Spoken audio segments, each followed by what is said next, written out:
बोलूयात आपण पुढच्या राशीकडं, म्हणजे वृश्चिक राशीकडं.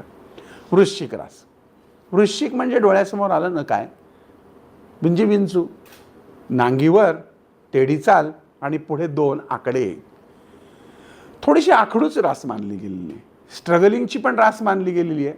परंतु जे लोक कठोर कर्तव्य तत्पर अधिकारी असतात, जे प्रॉपर मॅनेजमेंट करतात, जे सगळ्यांच्या भल्याचा विचार करतात, असे हितैषी मंडळी हे बहुतांशी वृश्चिक राशीत असतात. पण वृश्चिकेचं आणखीन एक वैशिष्ट्य माहिती आहे काय? अर्थात अनुराधा नक्षत्र असेल तर नाही, पण ज्येष्ठ आणि विशाखा नक्षत्र असेल ना, तर ही मंडळी अशी कपाळाला आट्या सारखं इकडे इकडे लक्ष आणि संतापलेली असतात.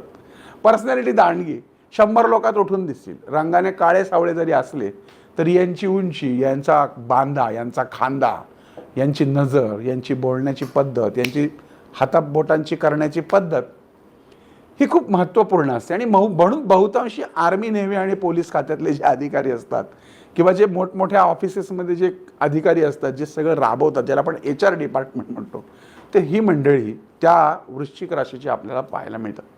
वृश्चिकेचं आणखीन एक वैशिष्ट्य म्हणजे न्यायी, म्हणजे अन्याय होऊ देत नाही ते कोणावरती. न्यायाची बाजू धरणारे, एखादी गोष्ट, एखादी योजना प्रचंड राबवणारे, या हाताचं त्या हाताला कधीही कळू न देणारे, गपचूप गोष्टी साध्य करणारे, प्रचंड ओळखी असणारे. म्हणजे वृश्चिकेचा एखादा अगदी 17-18 वर्षाचा जरी मुलगा असेल आणि तुम्हाला तुमच्या जीवनात दिल्लीला प्रॉब्लेम आला आणि तुम्ही जर त्याला फोन केला की अरे मला प्रॉब्लेम आला आहे, तर ही मंडळी इथं गल्लीत बसून दिल्लीतला प्रॉब्लेम सॉल्व्ह करतील. आणि तुम्हाला आश्चर्य वाटेल की अरे हे तर 15-16 वर्षाचं शेंबडं, याच्या ओळखी एवढ्या कशा? तर ही लोक ओळखीला ओळख, ओळखीला ओळख, ओळखीला ओळख, ओळखीला ओळख लावून अशा ओळखी काढून तुमचं काम काढून देतील. पण यांचं स्वतःचं मात्र काम आडलं तर मात्र निघत नाही, हे देखील मोठा प्रॉब्लेम या वृश्चिकेचा असतो. त्यामुळं या मंडळींवरती विश्वास ठेवण्याच्या लायकीची असतात. यांच्याकडे तुम्ही लाखो रुपये द्या, हे ते कधी अपहार करणार नाही. हे प्रामाणिक असतात, प्रेमळ असतात, परंतु यांच्या प्रेमळपणामध्ये उग्रता असते. म्हणजे दिवसभर स्वयंपाक करतील, म्हणजे वृश्चिकेची स्त्री, आणि आरडाओरडा करून जीव घालेल, भांड आपटेल, ताटात वाढताना जोरात वाढेल. भावना प्रेमाचीच आहे ना, की मी एवढ्या कष्टाने केलं आणि तुम्ही वेळेत जेवत नाही. पण तेच दुसऱ्या राशीची स्त्री ज्या पद्धतीने व्यक्त होते, तशी वृश्चिकेची स्त्री ही थोडी रागाने व्यक्त होते. हिच्या हाताला चव फार असते वृश्चिकेच्या व्यक्ती. वृश्चिकेचा पुरुष असो किंवा स्त्री असो, यांनी केलेलं स्वयंपाक अगदी साधी फोडणी जरी टाकली ना, तरी ती अतिशय टेस्टी होते. कारण यांच्या हातात, बोलण्यात, वागण्यात, स्वभावामध्ये शिस्त असते आणि त्यामुळं प्रत्येक गोष्टीत, अगदी स्वयंपाकात पण शिस्त उतरते. वृश्चिकेचा गणपती हे दैवत आहे.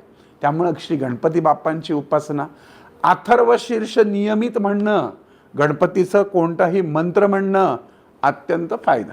गणपती पोवळं, म्हणजे पोवळ्यात कोरलेला गणपती गळ्यात, तांब्यात, लाल दोऱ्यात किंवा सोन्यात जरूर वापरा, किंवा हातामध्ये करंगळी शेजारच्या बोटामध्ये तांब्यात वापरा. संपूर्ण अंगावर कुठं ना कुठंतरी तांब जरूर धारण करा. अंगावरती तांब, त्याचबरोबर तांब्याच्या भांड्यामध्ये पाणी पिणं, खाणं, या गोष्टी देखील अत्यंत फायदेशीर ठरतील. तर अशी ही मजेशीर वृश्चिक रास. आता आपण पाहूया धनुरास.